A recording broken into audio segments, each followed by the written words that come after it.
Consider the inference line given for a constraint.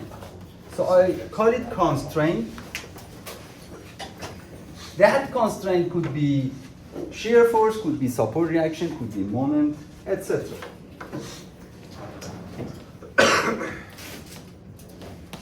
So this is inference line for a constraint.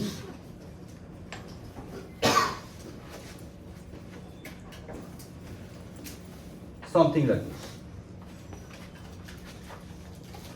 The ordinate of the inference line at this point is shown by HA. Ordinate means the height of the inference line. So at this point, I'm going to show it with HA. So means point A. What does it mean? I tried my best to go through the concept of inference line in the first session, but you may have forget.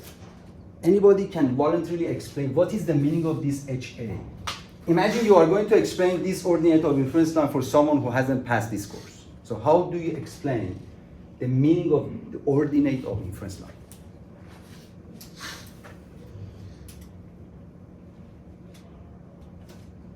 The amount of force that should be expected given a load at the predefined point. 50% is correct. You say the amount of force, basically the amount of the constraint. The constraint could be the force, could be moment, could be shear force, support reaction, etc. Yeah. So the amount of that constraint that you draw the inference line for is shown here when you place a unit load at this part of your beam. So this is the meaning of inference line. You place a unit load here at section A. You calculate the amount of the constraint, which could be shear force, moment, support reaction. This ordinate is showing that amount. So for example, if it is the support reaction, you can say the support reaction is equal to HA when I place a unit load here. So now I have a question. Instead of a unit load, if I place a P load here, I just replace the unit load with a P load. Can I say the amount of that constraint is increased P times? Because they are proportionally in a relation. You place a unit load, constraint is HA. Now you place a P load, which is P times more.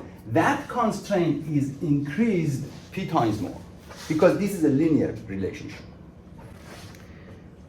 So I write here, constraint is P times HA. And basically this was the main intention of definition of inference line. So you place a unit load on the beam because it's easy. You find the inference line. Now you want to change that unit load with a real load, which is P. Of course, all points of the inference line are increased by P load. So now we repeat this question again. The same inference line, the same constraint. I try to draw the same figure. Now I place the unit load a bit further. Sorry, the P load. So when I place the P load at section B, I see that the ordinate is HB. HB. And I put plus here and plus here because these ordinates are positive. You can see that. So now the amount of constraint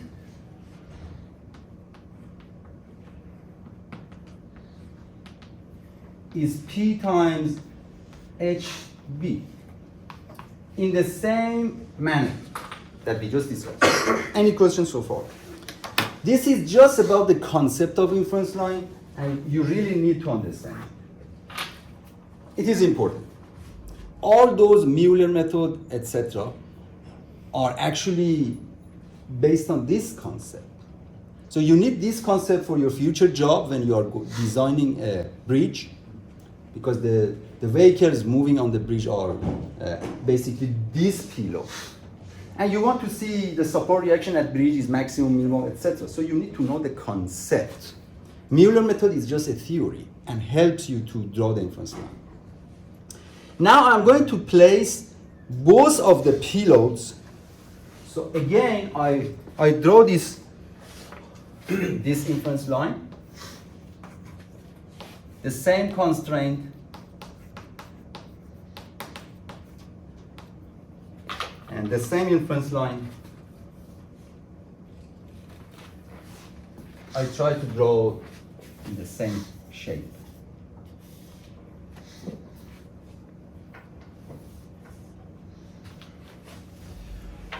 We have P1 here, and we place P2 here. Two different concentrated load. The ordinate for each of them, this one is H. I call it H1, it's positive, and I call this one H2, and that one is positive. According to the principle of superposition, you can add up the effect of these two loads. So I can say the constraint, which could be the shear force, the support reaction, etc., is P1 times H1 plus P2 times H2, and of course H1 and H2 are positive in this case. So this is how you combine two concentrated load moving on your bridge. And you can have thousands of these payloads, thousands of motorcycle, bike, etc. You can combine them in this way, as long as they are concentrated load.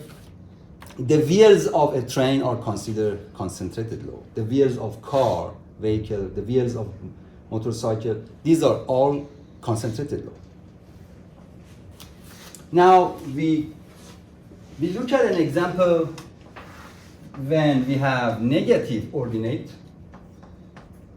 Again, constraint, the same inference line. We place P2 here. I just use P2 and P3, and we place, let's say, P3 here. The ordinate here is H3, ordinate here is H4, but you know that H3 is positive, H3 is positive, H4 is negative.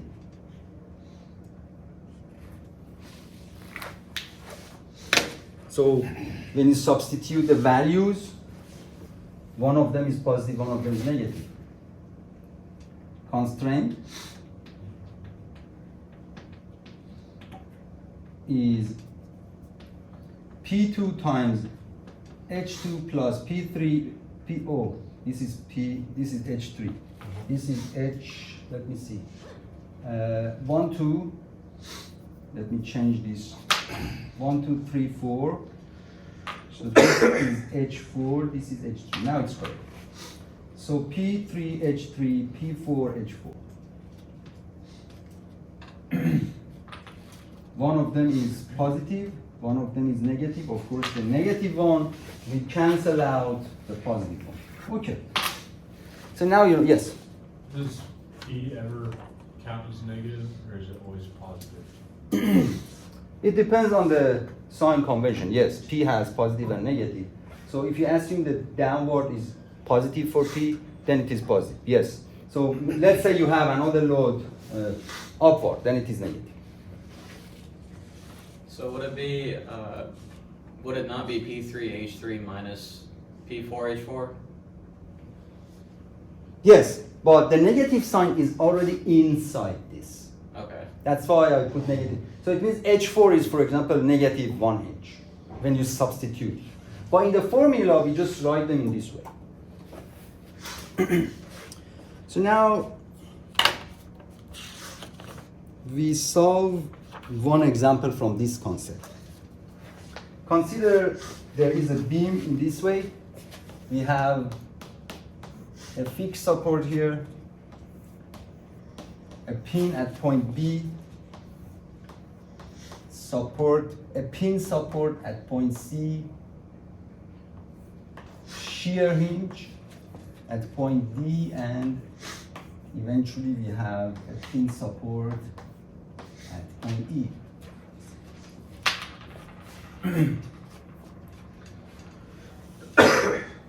The dimensions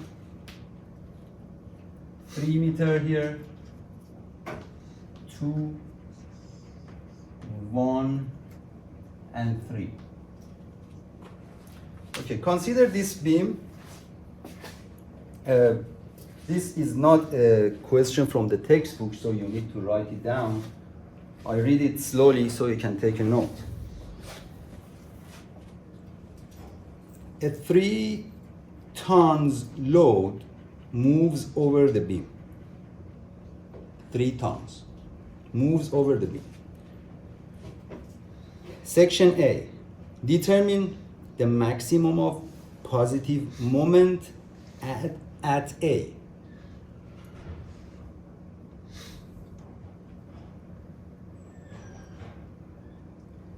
Section 2, determine the maximum of negative moment at point A.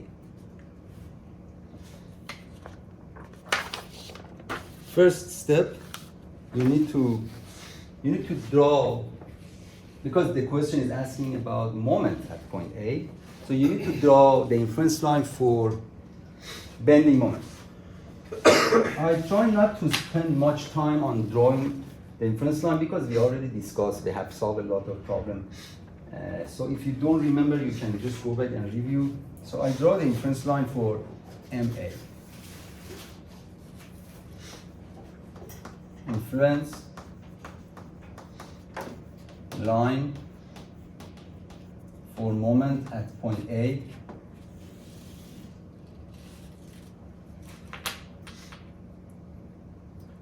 So you need to remove the constraint when it comes to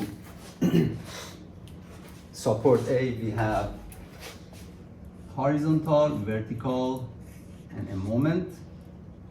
And then we remove the one that we are going to draw the inference line. So we are going to remove the moment because we are going to draw the inference line for that. And then we don't have a horizontal reaction. So what is the proper replacement support when you remove M?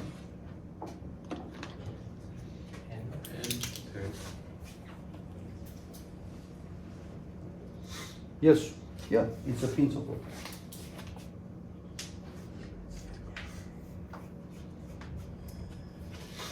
And then what is the next step? You need to apply a unit slope to the beam.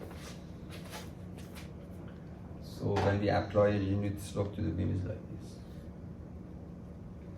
this. This is C.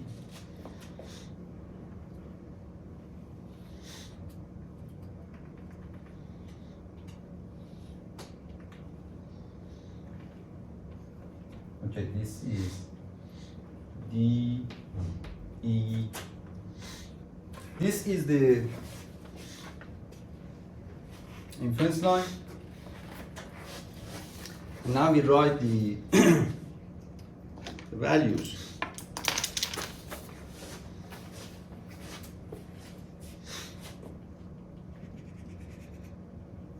This is 3 over 2, 9 over 2. This part of inference line is negative, negative, positive, negative. So those values are just easily derived from geometry of the shape. And this angle is 45. The slope is 1. So when you have this angle and you have this length, you can find the ordinate of the inference line, which is 3. And then again, this is 2 meters, this is 3, so you can find this angle here. So these two angles, and also this. So these 3 angles are the same. So tangent of theta c is 3/2. And so you know the tangent of theta c here is the same. Theta e is equal to theta c, because the two sides of the shear hinge must be parallel. So now we redraw this, or maybe you don't need that. The yellow line is the yellow line is the inference line. So now the question is asking to find the maximum of moment at point A, positive and negative. So you need to place your unit load somewhere, and you need to use this concept. So what is your suggestion? I just wait for you to think about it. If I place, and first of all, how much is the P load? Yes, 3 tons. So now this P load is the one that we have discussed here. If I place P load between A and B, the moment is negative. If I place it between B and C, again, the moment is negative. You can see. If I place it between D, E, moment is negative. Between C and D, moment is positive. So if we are looking for moment which is positive,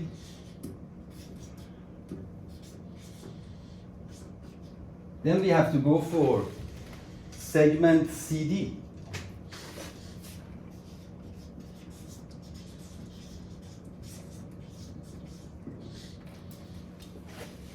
Where shall I place this load, this 3 tons load, so that I get the maximum of the ordinate? Look at the ordinate. The ordinate is 0 at point C. It gradually increases until we reach here. And you know that the constraint is P times the ordinate. So we are looking for maximum of the constraint. So you have to maximize the ordinate because P is constant. So where is the ordinate within the segment CD is where is maximum? Is it maximum at point C or D or middle or something? D. D. Then how much is the ordinate? 3/2. So now P times H, H is the ordinate. P is 3 times, ordinate is 3/2. That is the answer, 9/2.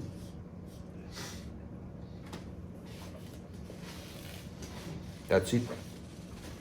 The unit, of course, P load is ton, and the dimension is meter. Okay. The maximum positive moment is 9/2. The question in next section is asking for maximum negative moment. So maximum negative moment, you must see within these negatives areas of the inference line, which one has the maximum of the ordinate? DE, How much is that? 9/2. This is the maximum ordinate. So if you are looking for moment negative, then you go to different segments and then you find P times H.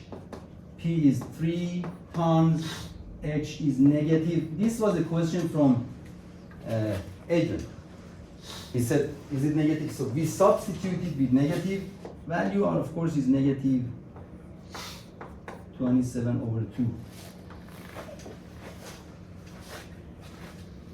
ton meter. Sometimes the question asks you about the absolute of maximum moment. So when it's asking about absolute, it means just forget about the positive and negative, and then just provide a magnitude. It depends. So the title in one of the articles of the textbook is absolute maximum moment. So it means we don't need the positive or negative sign. Okay.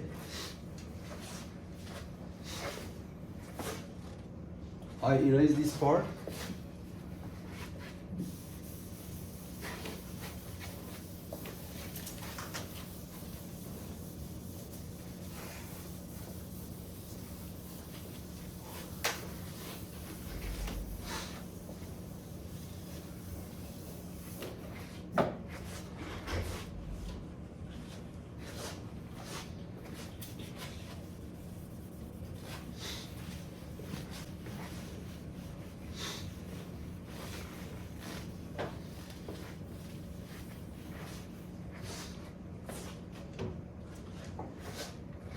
Now, we are going to discuss a distributed load because the load on your bridge is not supposed to be always a concentrated load, so you have distributed load. So, consider this is the influence line for a constraint. And instead of concentrated load, we have a uniformly distributed load. So the title is uniformly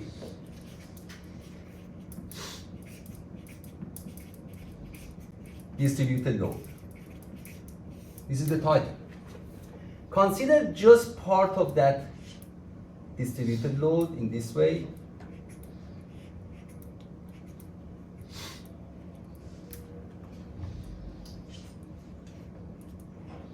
The length of this distributed load is limited. So I use another color. So this is Q. The intensity of the distributed load. So uniformly distributed load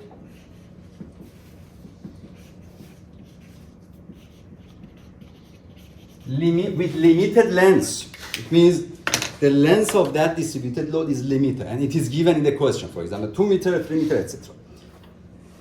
You can see a piece of uniformly distributed load with the limited length, which is dx, is moving on this bridge, for example, bridge. To find a constraint, we use the same method. We find the ordinate. I show it with H. The ordinate exactly below the equivalent concentrated load, because when it comes to distributed load, you replace it with equivalent this one. We replace it with equivalent concentrated load.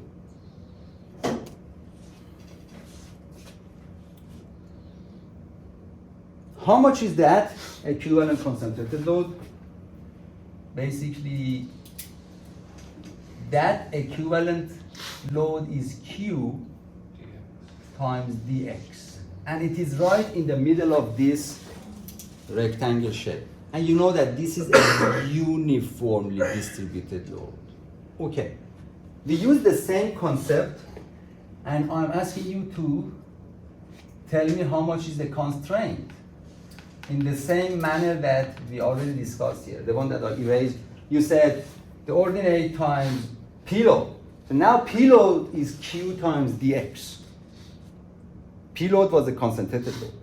Q times dx is the equivalent concentrated load. So Q times dx times H. Any questions? So now, this was just, yes? Do you take an integral? Integral? Yeah. Yes, we will take integral later. This was just a piece of uniformly distributed load. So as Clement said that we have many pieces next to each other, and each of them has the same length, which is dx, the same intensity, which is q. So we put them together. In this case, we can say constraint is the addition of all of these values together. Remember in previous examples, P1 H1 plus P2 H2, it was just addition. So now I use sigma because we have many of these pieces next to each other. Sigma Q dx H and HI.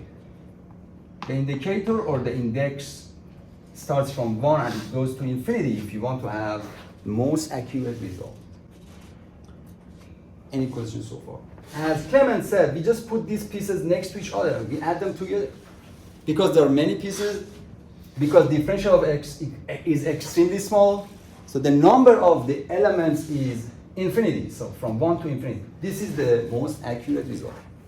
As you know, I think I already told you that you can just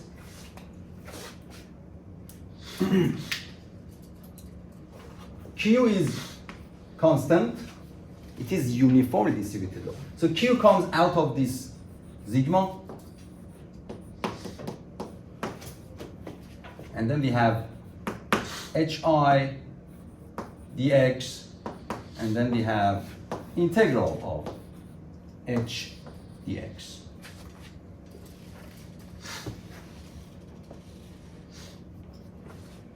When you have integral of H dx, the integral of a curve in mathematics is the area under that curve. Doesn't matter, that curve is inference line or whatever, in calculus. So integral of H, and remember this is H. This is the ordinate of the inference line.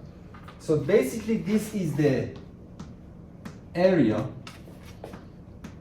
under inference line curve. Inference line diagram. So we just write it here. So the answer is when you have a uniformly distributed load, the constant is Q times area. And this was the proof. It might be a bit unclear for you how to apply this rule. So we will solve a numerical example and you will see how we apply this formula in a numerical example.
Consider a beam. This is fixed support, pin at point B, pin support at point C, and a pin at point D.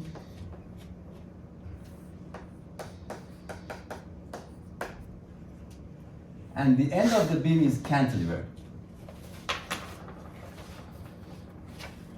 A, B, C, D, E.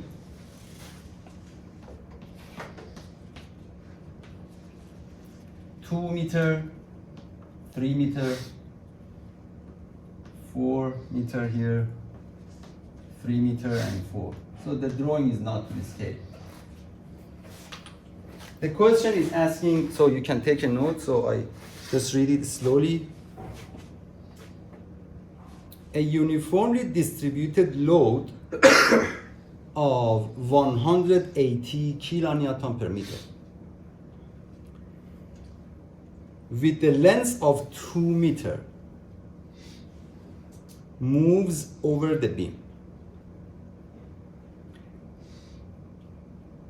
Determine the maximum of positive shear force at support A.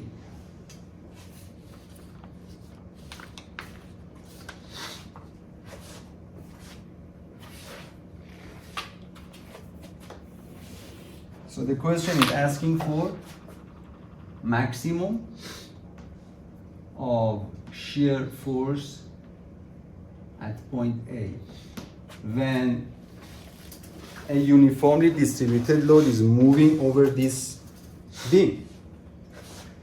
That uniformly distributed load is like this.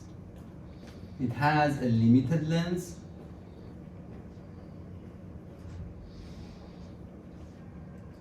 like this. The intensity is 180. The length is just 2 meter, and it is just moving over this beam. So we are looking for maximum of shear force at support A. So you can see the problems are becoming more practical, more real. You have a bridge, you have a uniformly distributed load, it is moving on your bridge, and you are looking, when it is moving, the value for shear force at point A is changing, and you want to know when this, how much is the maximum of that shear force at point A. So first you need to draw the inference line for shear force at point A.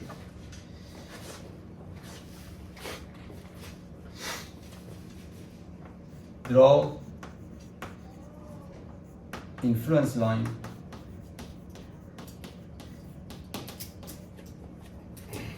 for shear force at support A.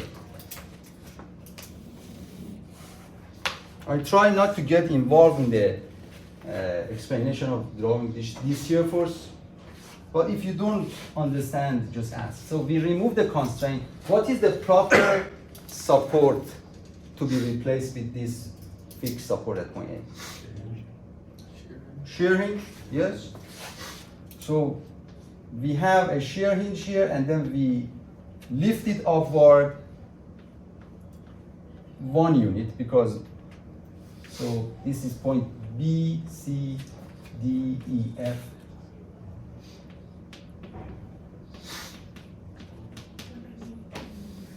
And then because we have a pin at point B, the inference line will break.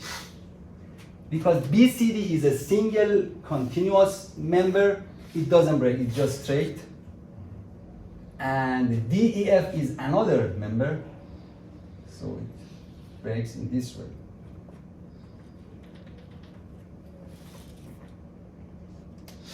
So this value is unit.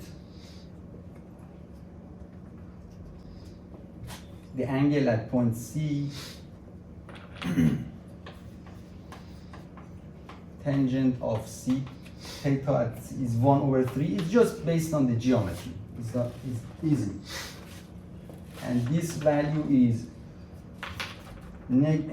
4/3 based on the geometry. These two angles are the same. And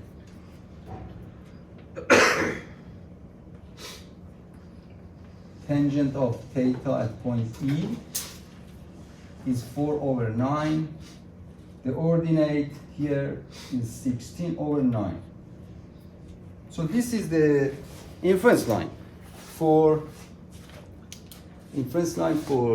shear force at point A. So VA And then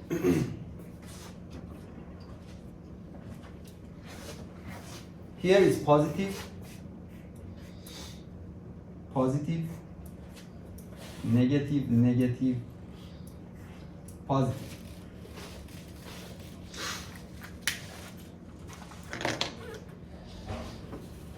The question is asking for maximum shear force at point A.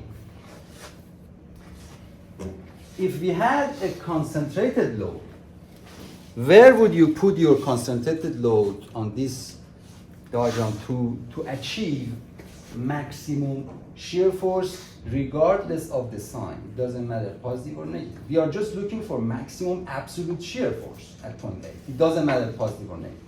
Where would you place your P load, the concentrated load? Here, here, here, here.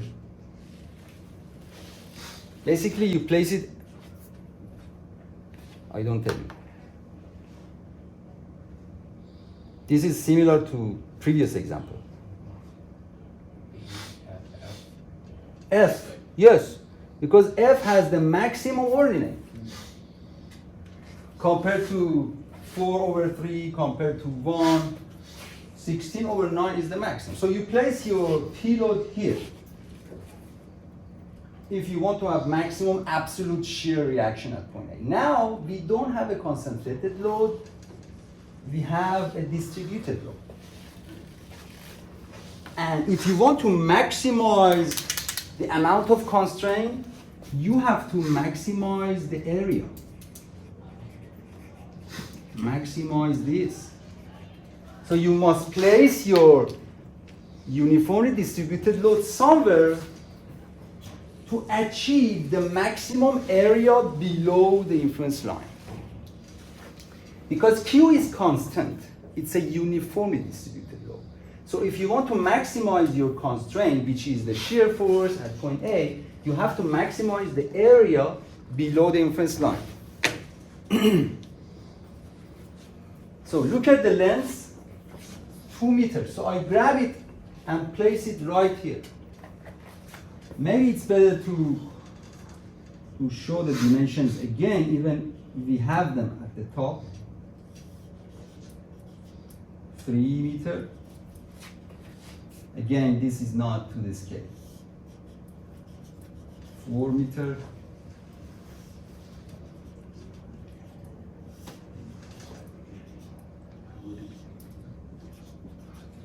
If you place it between A and B, it just occupies the entire segment AB, because it's 2 meters and that is also 2 meters. So the area would be the area of this. Yeah, so I use orange color. So this area.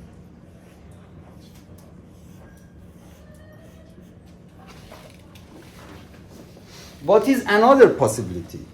Because this unit load is like a train or whatever. It's just moving.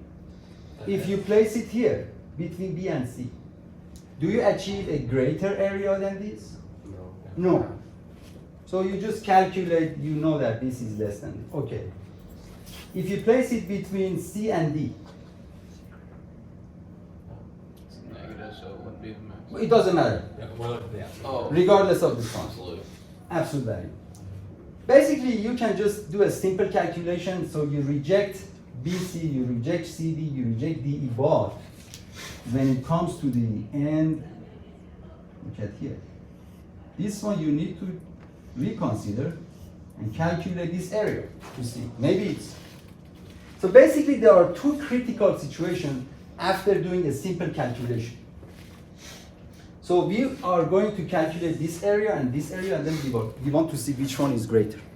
Yes? Would the negative part of like D be right in the middle of D, be also a larger value? So you say you place the middle of this here, so we have something like this, right? Mhm. Yeah, you must give it a try. You must give it a try. But no, it's not the answer. After you calculate it, you will see no. But yeah, you should give it a try to see which one gives you value. I'm going to calculate this and this because these are the critical one. But as Clement said, you should try this one, whatever. We are looking for maximum area.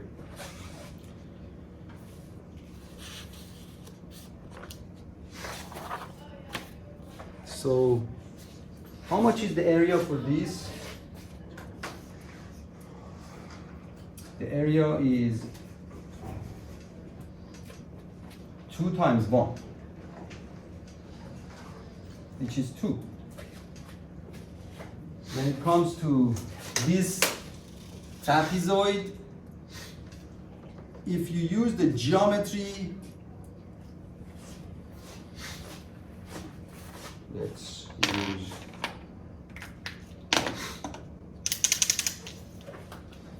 this value is 8/9.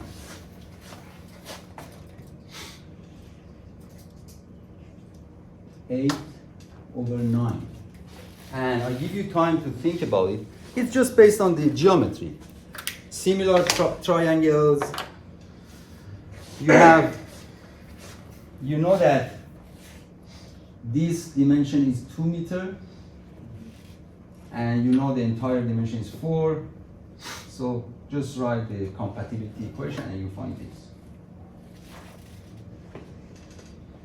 It means 2 meters divided by 4 meters is this dimension divided by 16/9. Compatibility equation. So now, that's a trapezoid, and we calculate that area.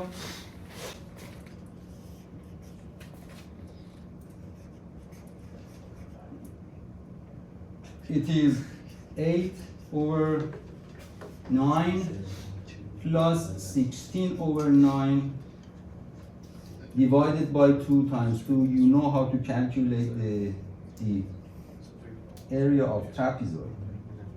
And I just multiply this area by 180. And also this area by 180. So this is 360 kilonewton. If you place your distributed load here, the shear force would be 360. If you place it here, the shear force is 480. So we choose 480. But you can try different location, as Clement said. You can try this area. So the answer is 480. So you can see we have a systematic approach which gives us the maximum reaction, shear reaction at point A. So this is the application of inference line. So today we are discussing the application of the inference line. Now you can see how it applies to the real life.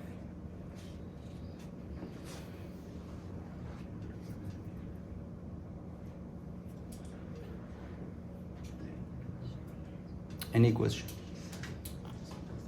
So the distributed load is not linear, then you can't take the area, you do an integral. So Clement is saying that the inference line may not be a line. The cases that we discussed, let's not to go out of the scope of this class. This is not PhD class, right? We are discussing determinate structures, and I told you many times the inference line is linear for determinate structure. If you want to expand it, I'm happy to do that. Then we need 1 year or 2 years to finish this course. If we're multiplying it by area, wouldn't it be kn meters? No, the answer we are looking for. No. Basically, this area is 2 meters times 1. 1 doesn't have. Unitless. Yeah, Okay. I yes. follow. Oh, I meant like the distributed load. If it's like a, say like a triangle, Mm-hmm. then it wouldn't be. I don't want to go out of the scope of the class unless you come to my class in PhD. You know what I mean? Oh. This is the scope of our discussion uniformly. If you're interested, because I'm concerned about the time, I'm really concerned about the time. I would be happy to go out of the scope, but then we don't have time. So now this is the title, when you look at the textbook, or our textbook, again, we don't have time to open the textbook. I assume you go and read it, right? Because you have the article number. The title of article is uniformly distributed. So it means we don't have time to go for another in our text. Okay, any other question within this scope? That it is uniform. Okay, so of course the exam is the same within the scope, so you won't see any non-uniform. And also the homework in the textbook, all the questions are within the scope. Okay, let's see. Now, the next article of the textbook, it is talking about uniformly distributed load, but this time with variable lengths. So look at here, limited lengths. The length was limited, for example, 2 meters. Okay, but now we assume this length is unlimited, and we are going to resolve this kind of problem. Okay, so I erase this.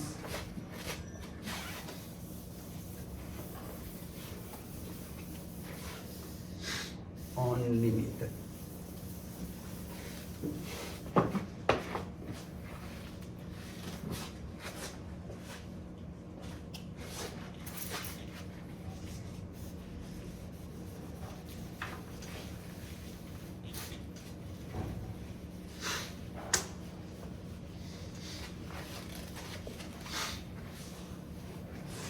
So now we change the scope of our discussion a little bit. So the title is still uniformly distributed load, but unlimited lengths.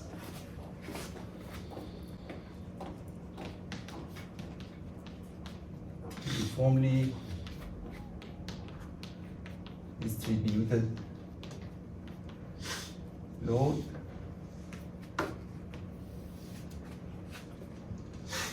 Variable, I'm just using the terminology of the text. Variable lengths, okay.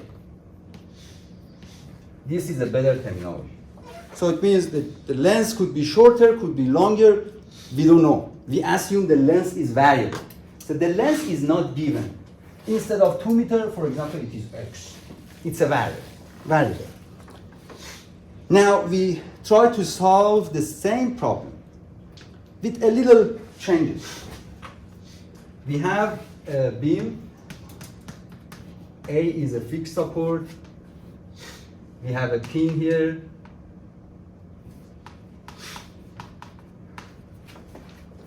And we have another pin here.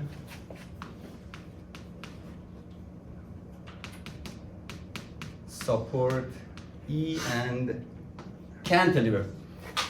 So now I just give you some variables.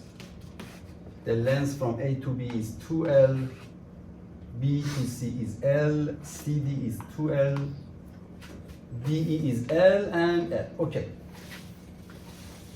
I read the question for you so that these questions are not from the textbook. You can take a note. A uniformly distributed load of W with variable lengths moves over the beam.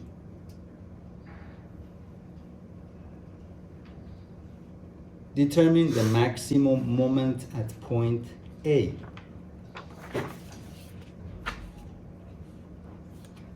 Okay.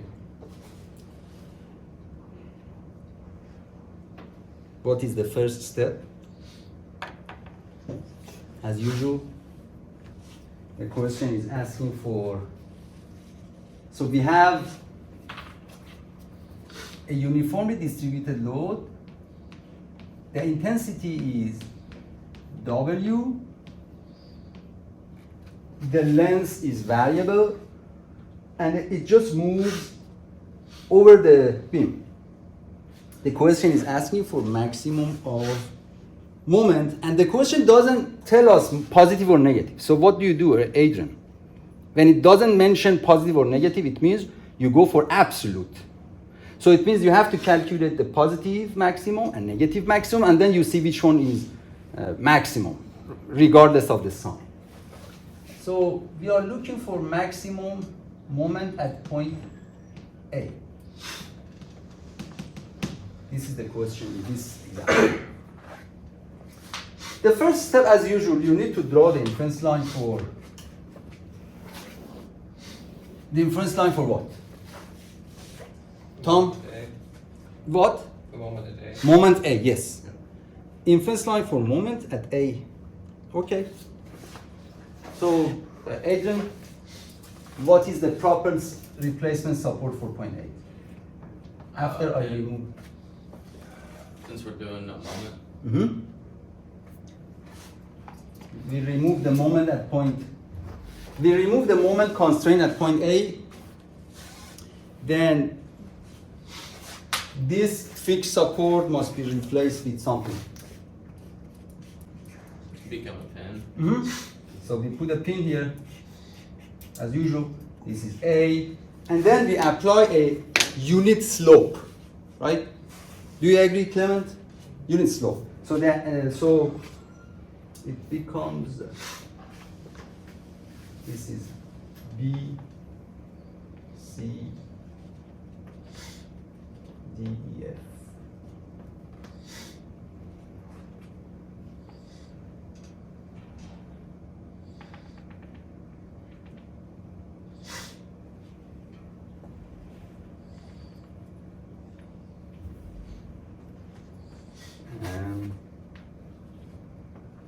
Okay.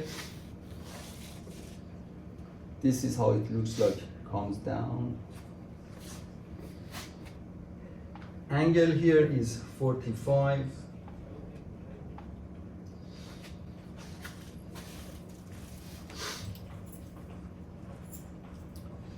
And this is 2L. If you look at the geometry, these two angles are the same. So tangent at theta C is 2. And here this is 4L. Tangent at theta E is 4. And this is 4L. Okay. This is the inference line. Of course, you need to go through the geometry tangent to find this value. 4L, 4L, 2L. Okay. And negative, negative, positive, positive, negative.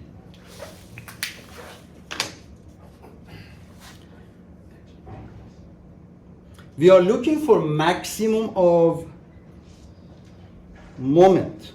So where should I place this uniformly distributed load? Should I place it between A and B? But remember, this length is variable. It is not given.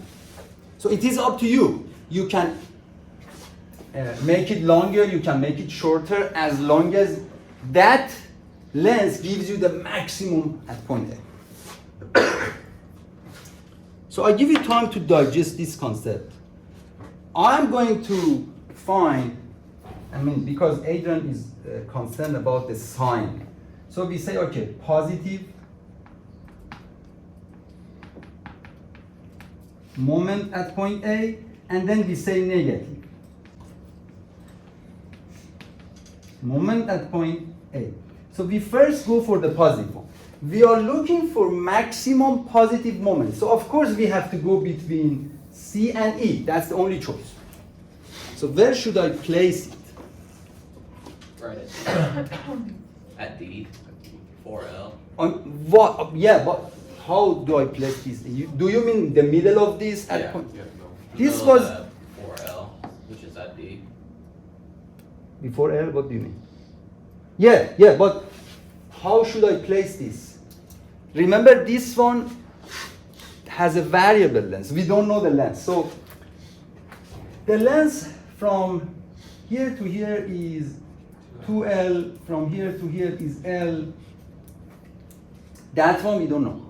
But remember, you are going to make this moment maximum. So why not? You just extend the lens as much as it covers the segment from C to E exactly. Not less, not more.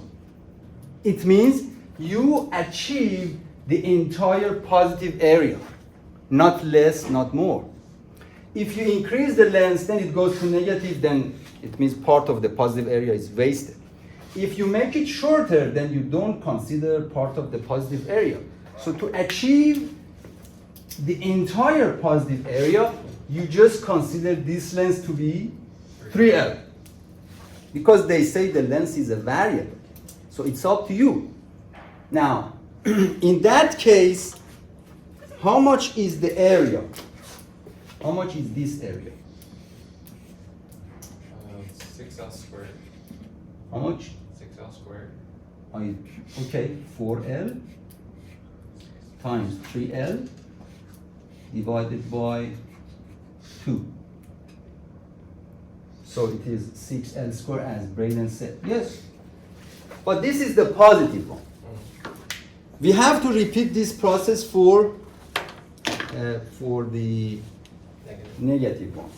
So I know this color is not nice.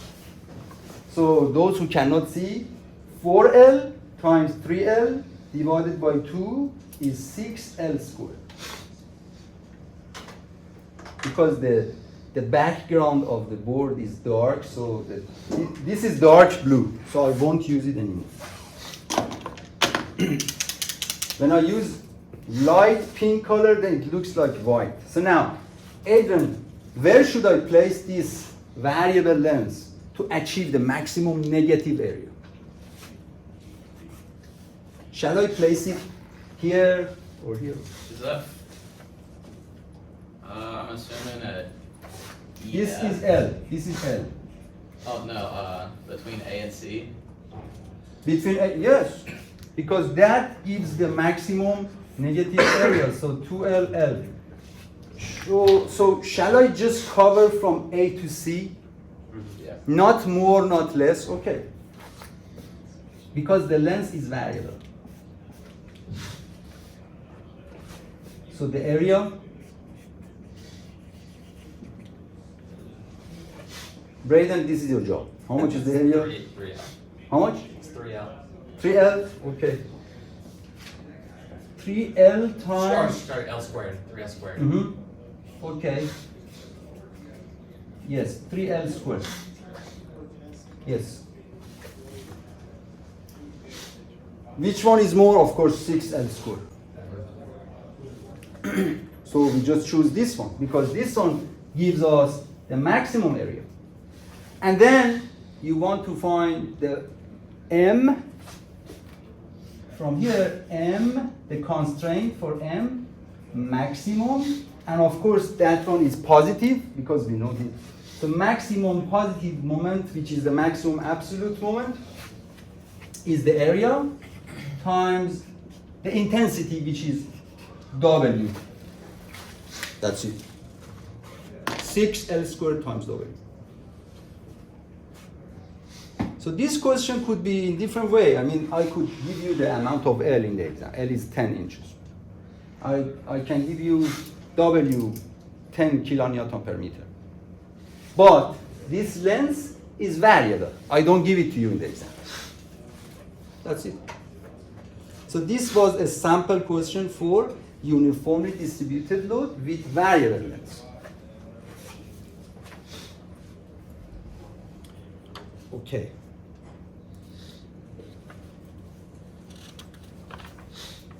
Next topic.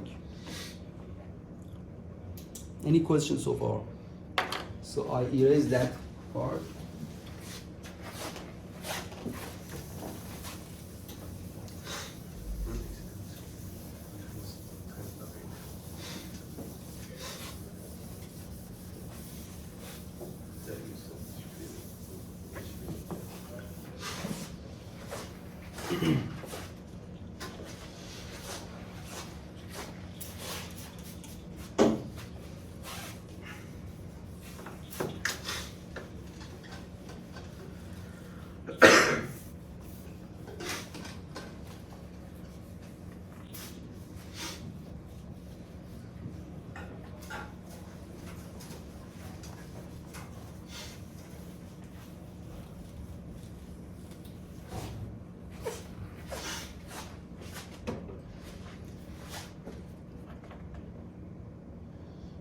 consider we have a simply supported beam. Again, make sure about the scope. I'm just quoting from the textbook. Of course, we are using one textbook, but all of the textbooks are almost the same when it comes to structure analysis for undergrad. We just limit the scope of our discussion. Now, exactly based on what we have a simply supported beam, right? Okay, so I write it here. Simply supported beam. So it's not fixed support, etc.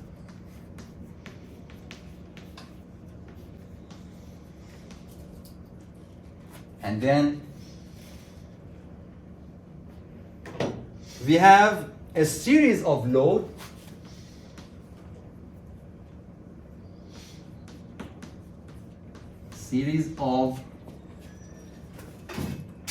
n concentrated load.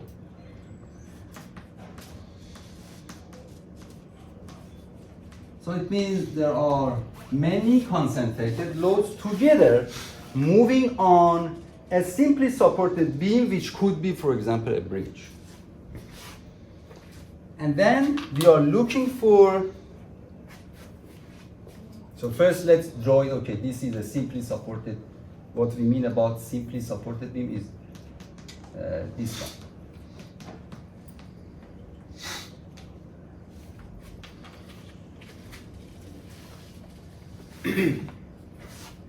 And when we say a series of the load, it means there are bunch of concentrated load.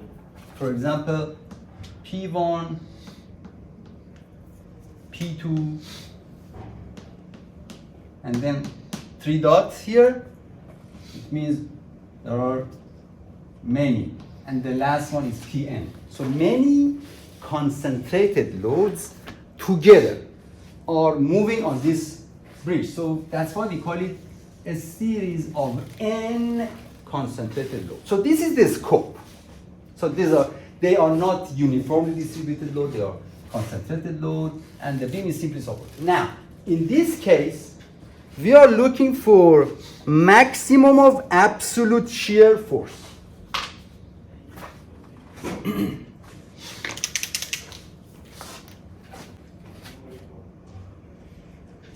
The goal is finding maximum of absolute shear force in this beam. The reason we limit the scope is because mostly we need this kind of answers when it comes to design of a bridge. And of course, another reason is the time limit. So the scope of the textbook is limited only for some of them. So now, how do we find the maximum of shear force when this bunch of loads are moving? Realistically, these are the wheels of a train. So it means that you have, this is the wheel. I mean, could be wheel. Sometimes they have the same distance because they are the wheels of the train. Sometimes not. The distance is not the same, it doesn't matter. Bunch of concentrated load. Now, there is a strategy. So we use a strategy or method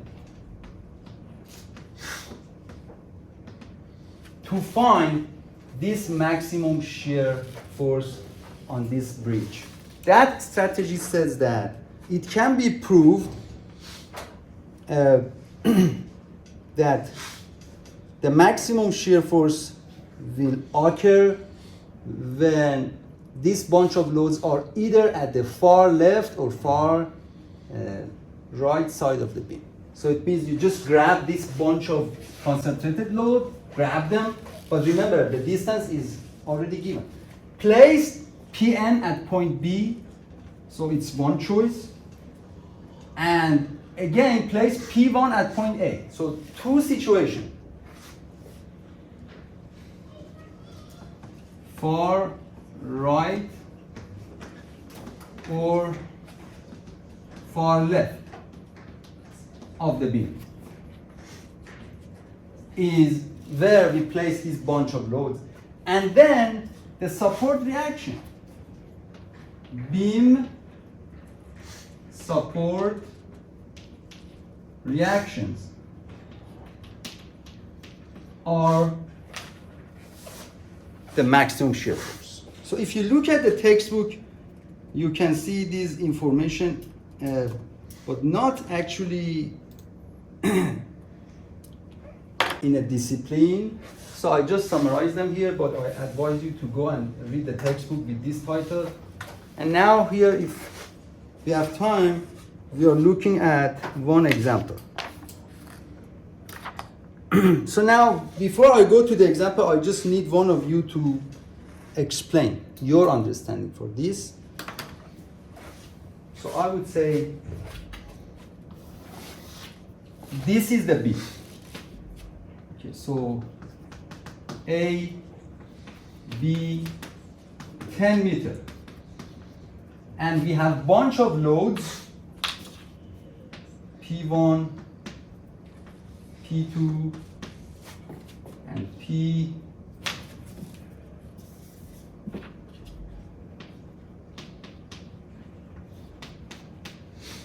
Two meter, 1 meter, the amount 2 Newton, 1.5 Newton, 3 Newton.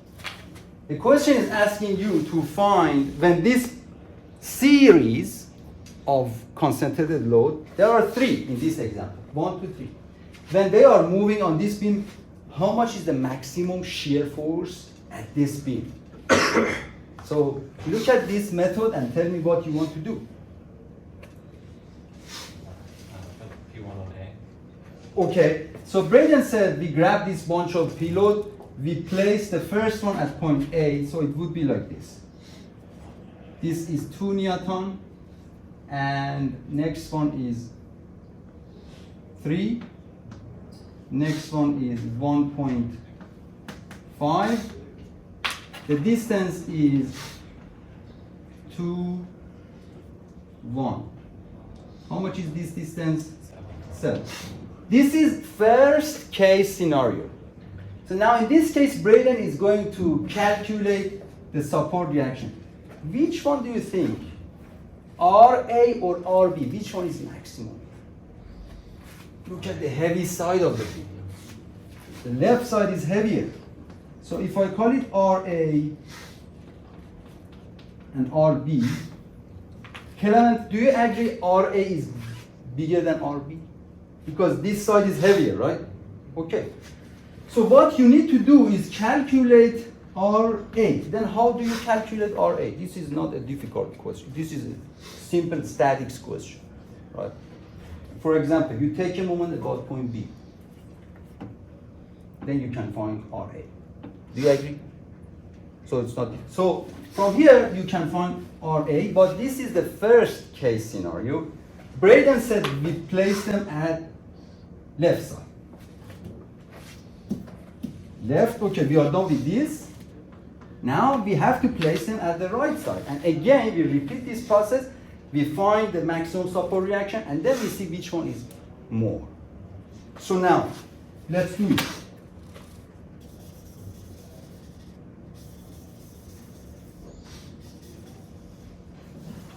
But remember, all of the concentrated loads must be placed on the bridge. So Braden said, place P1 at point A because he wanted to have all of them on the bridge. So now, which one shall I place at point B? P3. P3, because all of them must be there. So this is P3, 1.5 Newton, What? Is how to apply? 3 Newton, 2 Newton. The distance is 1, 2, and then 7. We repeat the same process. Now, Clement, in this case, which one is more, RA or RB? RA. Which one? RA. but the load is the heavy side. Oh, you mean, Yes. yeah, at RB. RB in this case, because the heavy side of the beam is at point B, of course. The loads are all over there. So in this case, and of course you can calculate both RA and RB and then we see which one is max. That one is possible, but it's just waste of time in the exam. But it's up to you. So now in this case, we are looking for RB. Again, we use simple statics. Take a moment about point A and find RB. So we have case 1 and case 2. One of them is right, one of them is left. Eventually you compare and you see which R is max. That's it. So this is the method, but this is the scope. Simply supported beam, concentrated load, not distributed load. So if we have a series of concentrated load, and if we are going to find the maximum shear at the supports, we need to place the bunch of concentrated load at the far left or far right side of the beam, and we calculate the shear reaction. So this is a numerical example for that. So we have a beam. A is a pin support, B is a roller, and the span of beam is 10 meters. And we have bunch of series load. So we have three concentrated load here, but it doesn't mean that they are always 3. They can be 4, 5, 6, etc. 4 ton, and the next is 2 ton. These are considered the wheels of a train or vehicle, etc. 2 meter, 1 meter. Again, my drawing is not to the scale. So this bunch of loads are moving over this beam. They could be vehicle, etc. So you can see it is not to the scale. This is 10 meter, this is 3 meter. Based on what we have discussed, the question is asking to find the maximum of shear force in this beam. Determine maximum of shear force in this beam.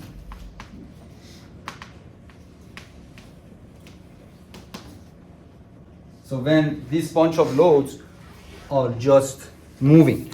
So what is the solution, Adrian? Do you remember anything from last time? We said that we need to place this series load at the right or left side of the beam. So you just grab them. Remember, the distance is fixed. It is already given. To make it more realistic, I'm going to make this beam longer. Seems to be scale. Okay, so this is A.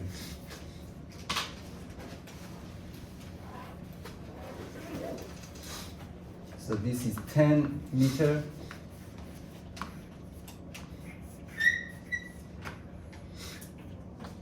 So we just place them here. 4, 2,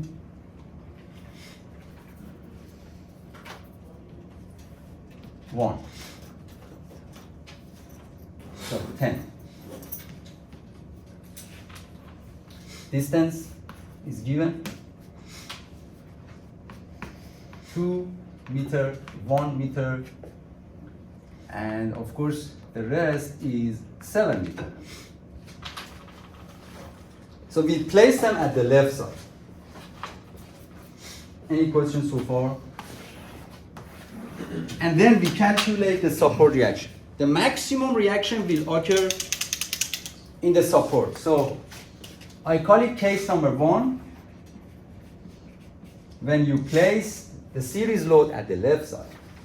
I do not want to do the calculation, so because this is from statics, this is RA, RB.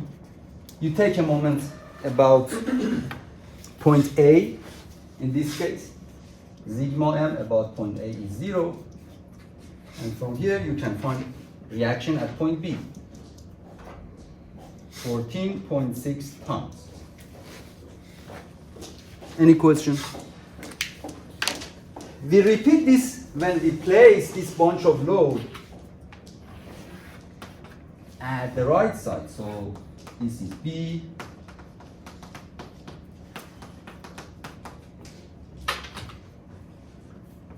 Remember, all of them must be located on the beam. So it's not one of them goes out of the bridge. All of them must be placed on the bridge. This is the assumption. So this is 4, 2, 1,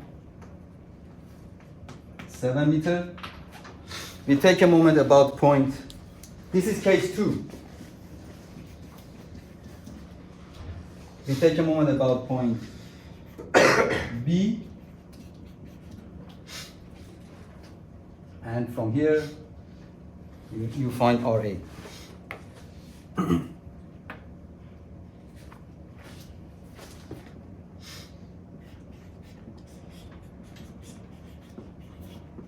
$12.6 tons.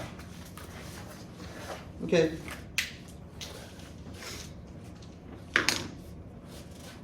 Any question? So, out of these two, you must choose the maximum. We have this one, we have this one. So the answer is maximum between these two. 14.6 and 12.6. So the maximum is 14.6 tons. This is the maximum shear force which occurs at support A when this series load is moving on this bridge. That's it.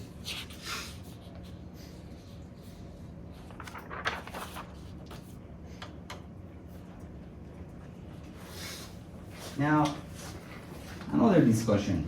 Under articles, we are under article 6.6. Imagine we have this beam, we have this series load, and remember they are all concentrated loads. So we don't have uniformly distributed load or non-uniform distributed load. This is the scope of our discussion based on the textbook. So we don't go for the distributed load, etc. Your homework is within this scope. Your exam is within this scope. And also the textbook. Now, we have the same beam, we have the same series load. We are going to find the maximum of bending moment. So we want to see at which point maximum of bending moment will happen for this beam. So again,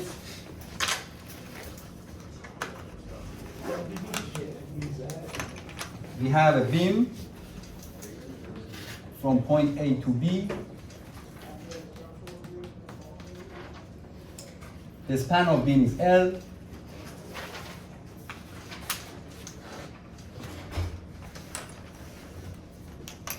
We have a series load,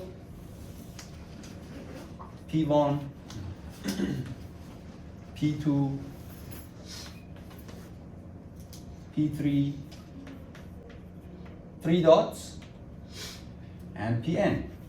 So it means there are a number of concentrated loads. To simplify the example, we would say, for example, the distance from P1 to P2 is shown by A2, and the distance between P1 and P3 is shown by A3.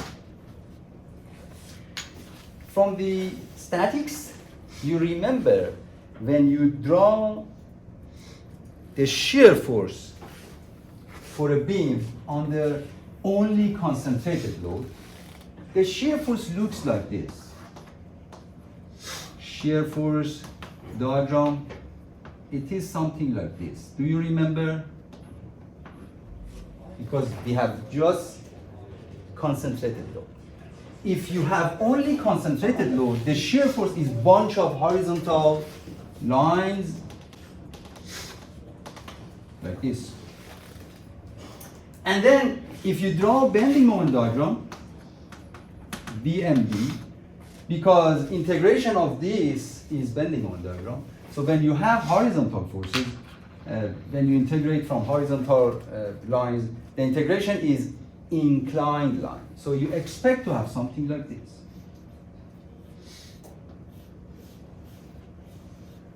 A bunch of lines which are connected together, they are all straight lines and they are broken.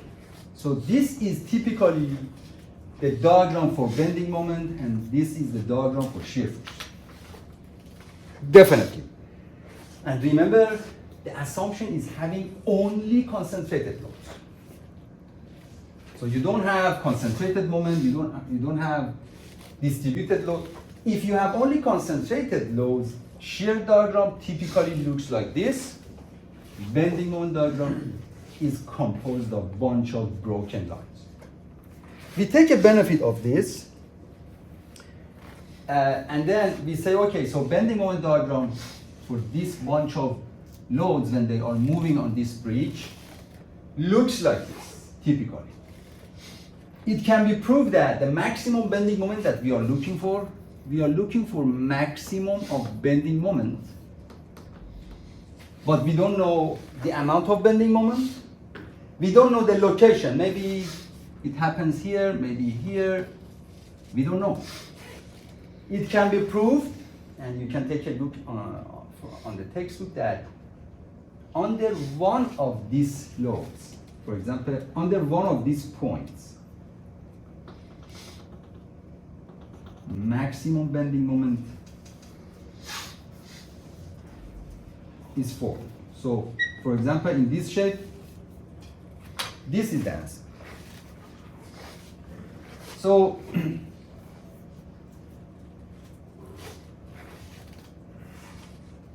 this is the method. We move this bunch of load above this beam, and in first step we need to find the resultant of this series load.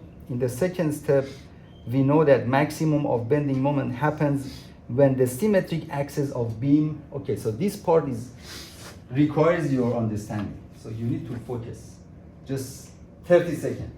This is the symmetric axis of beam. Is it clear? Symmetric axis. Just split up the beam. You grab this bunch of load. Remember, the distance is fixed. Grab them and put them here, and just slide them when the distance between them is fixed. There is one situation that the resultant of all these forces, for example, this one, this is the resultant of all these forces. You know it in statics. This is the equivalent replacement.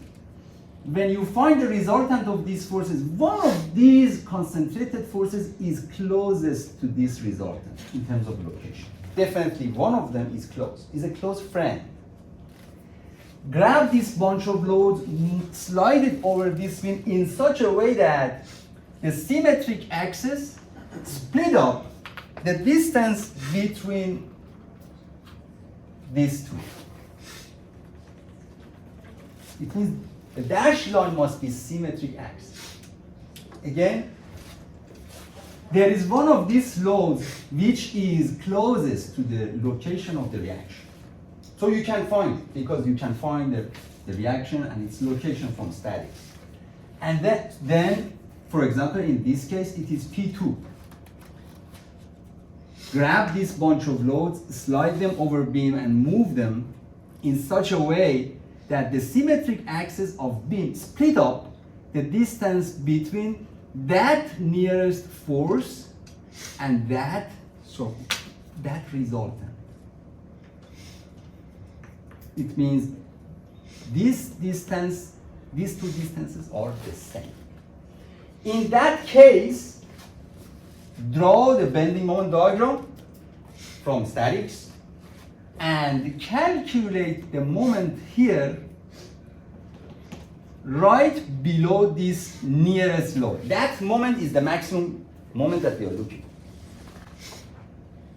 Now I need one of you to explain this again. Of course, we will solve a numerical example from this concept, And we have a couple of examples in the textbook, but the way textbook is explaining it seems a bit confusing. Who is able to repeat what I said? Just voluntarily. It's fine if you cannot. Just give it a try.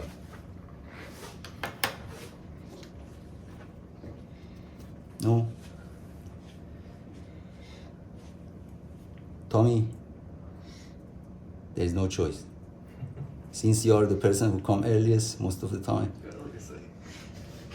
Okay, so first of all, what are we looking for? What is the objective of this? What are we looking for? The maximum moment. Maximum moment when? When the bunch of loads are just moving on this bridge, right? So do you agree that the maximum moment can happen on any of the points of this beam, not necessarily on the support reaction? Because previously we said for the shear force, it must be one of the reactions. So any point.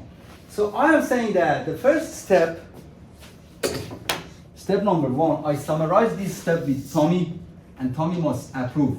Step number 1, find the resultant of series 1, 2, 3, 4, etc. Maybe we have 10, maybe we have 6. We find the resultant force with its location. Can we find it from statics? Do you agree? Later we solve it. So you agree that it is possible to find the resultant force which is equal to all of them, and then, okay, how do we find it?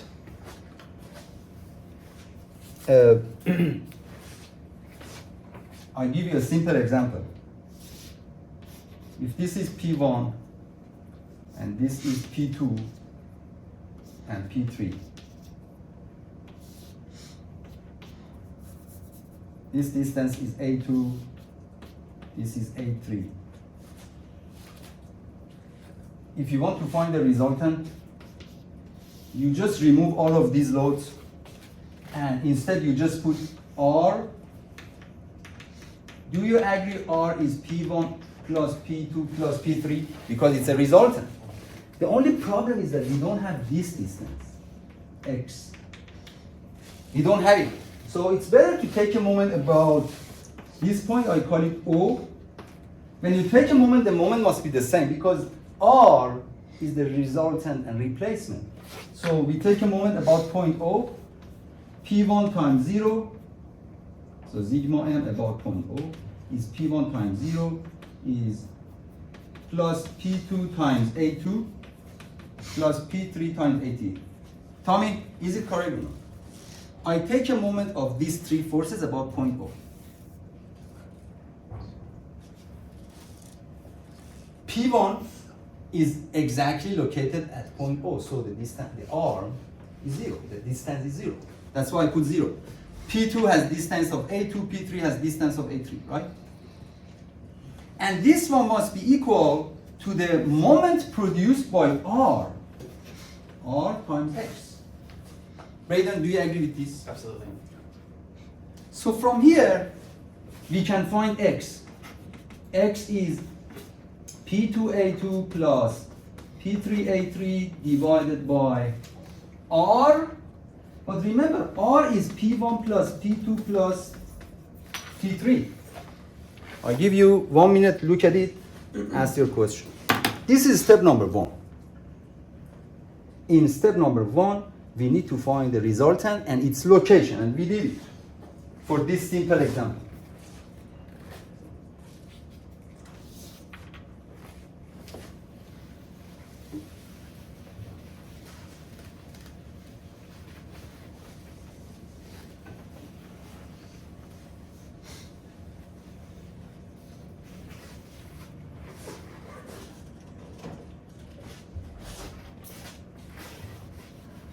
Any question so far?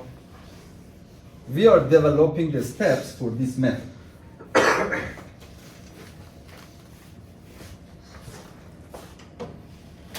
Next step, once we have the resultant force, this one is the sum of the forces, and we have the location of that resultant force, X. We redraw the beam This is the beam. We grab this bunch of load with the resultant force, which is, for example, here. Because we have the location of R. We know where it is located. And then we find which of P1, P2, P3 is nearest to R. Which one is nearest in this case? P2. Maybe in another example is P3. Okay. We grab this bunch of load, we place them on the beam, slide them in such a way that the symmetric axis of the beam split up the distance between the nearest point and the result. We did it. So when you do it, of course, you have P2, of course, you have P1, you have P3. So step 2, place series on beam in such a way that the symmetric axis of beam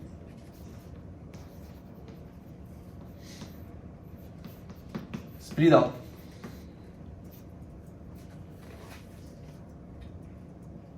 nearest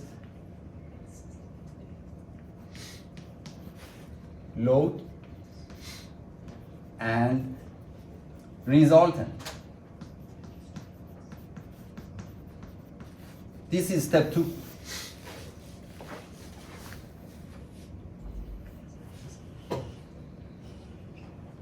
Any questions so far? And then in step 3, based on this method, the point right below the nearest force. You said P2 is the nearest force. This point, we find the bending moment at this point. That bending moment is the answer for this question.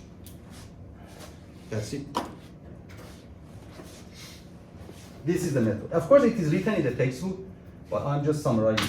So step number 3.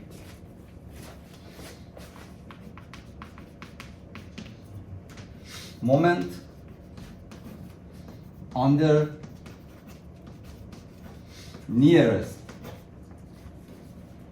load is the answer. Maximum moment.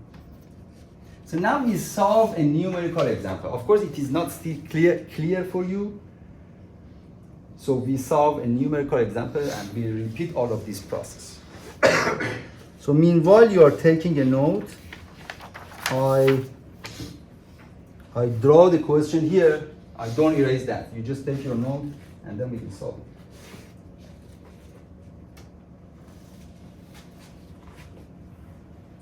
My drawing is not to the scale, just remember A.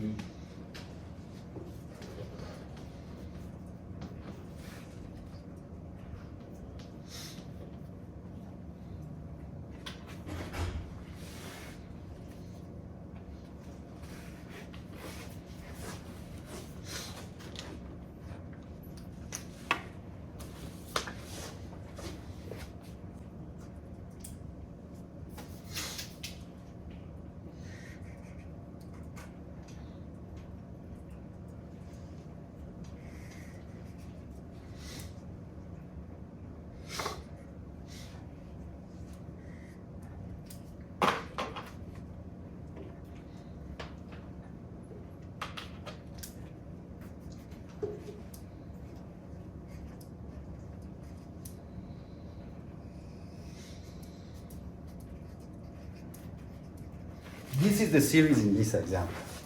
So we have a beam, 10 meter, we have bunch of concentrated load, 5 tons, 10 tons, 10 tons, the distance is 2 meters. This series of the load is moving over the bridge, and we are going to find the maximum moment on this bridge when this vehicle or whatever, train or whatever is moving over the bridge. So step number 1.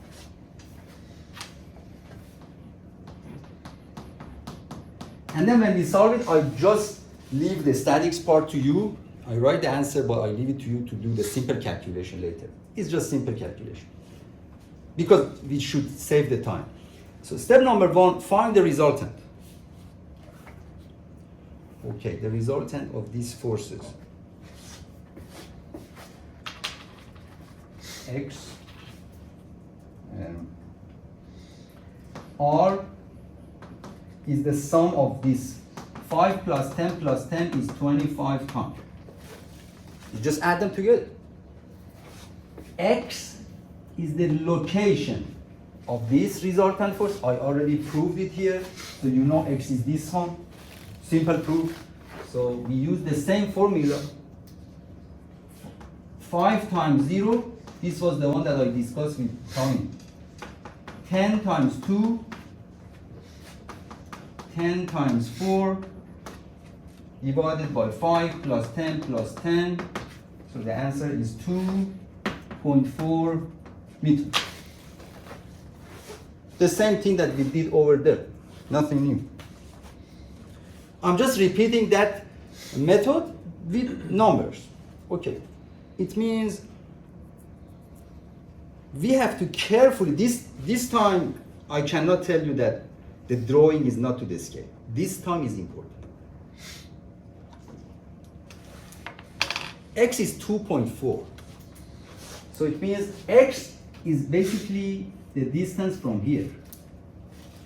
2.4 means that I come a little, this point is the location of R.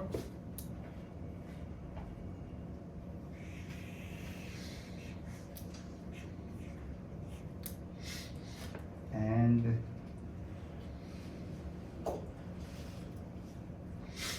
this distance is 0.4 meter.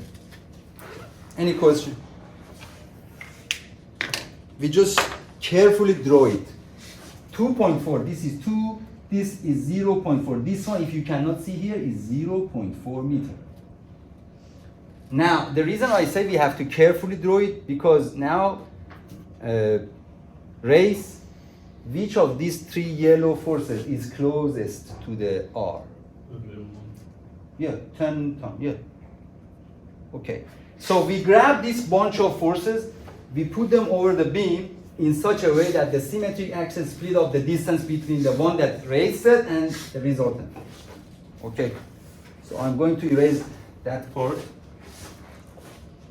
So you can see it is not difficult, but the first step is just requires your focus.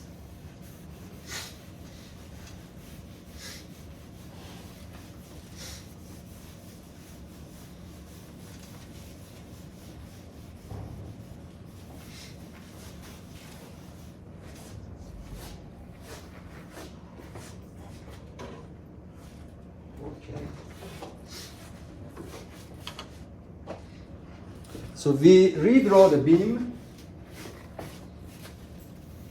This is A, B, symmetric axis.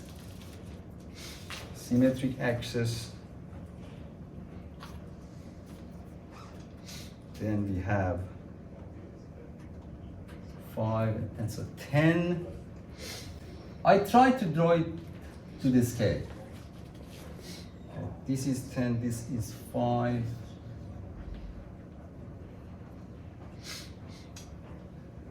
Or 10.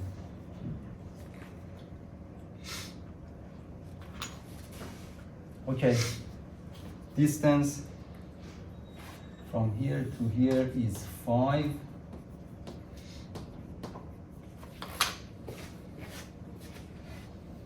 What color?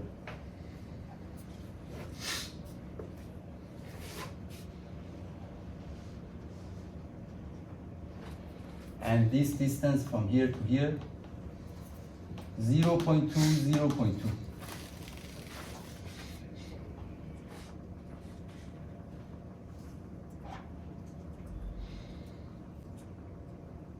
Any question for this? This is second step. And then we simplify it. Again, I redraw it.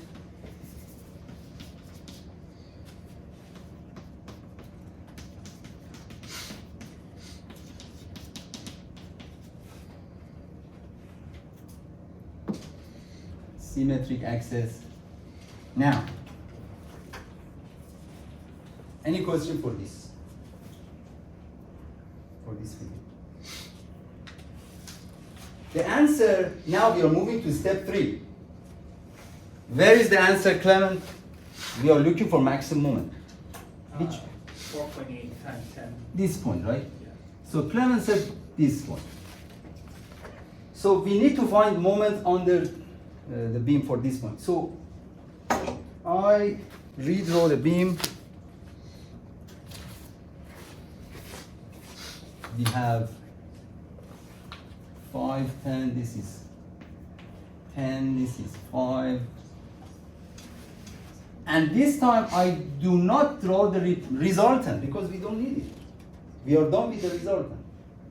We needed the resultant because we wanted to speed up this distance. Now we go back to the real loads. These are the loads that we have. Okay. It is a bit confusing for these distances. So I leave it to you to understand it. Not difficult, but require your focus. So from here to here is 2.8.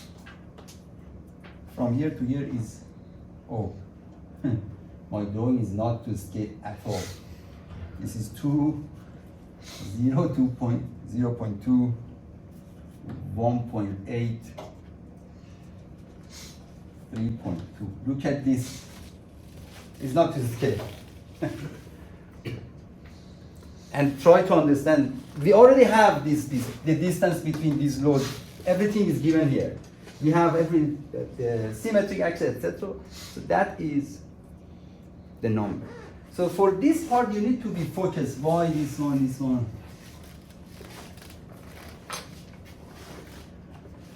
And then, easy. We are going to find the moment under, if I call it point C, for example. You want to find moment for point C. Okay, statics. I cut the beam here, and then we consider right side or left side of the beam. It makes no difference. So now I'm going for the right side. Reaction at point B. We have 10 ton here. We have 10 ton here. Right here. Bending moment at point C is the question mark. We have all these force systems, the one that we discussed. From here, if you calculate the support reaction is 13 tons. So this is the one that I said I leave it to you, because I believe you can find RA and RB from statics. That's not difficult.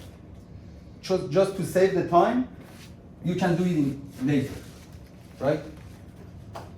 Plan, right? Okay. So reaction is at point B is 13, and then here I take a moment about point C, and then from here I can find MC, which is the answer. So MC, which is the maximum moment, is equal to MC is 13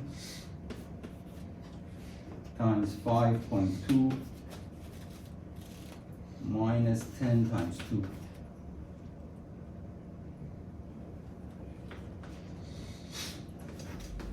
Seven, 47.6 ton meter. And the distance here is 2. This is 2 meter. This is 3.2 meter. Basically, I'm moving very fast when it comes to statics, taking moment or so. I leave it to you. You can understand. Definitely, you can understand. Just to clarify real quick, you chose the 10 tons that's next to the symmetric axis because it was the closest to the symmetric axis This one. between. Okay. Yeah, so what? Say again your question. Yeah, because this one is the closest. So this symmetric action split up the distance between these two. And you chose that 10 tons because it's the closest. Yes. Okay. Because Ray said that. Yes. Okay. Yeah. I just wanted to clarify. Yeah. Because geometrically it is close. Okay. Maybe in another example, five is close.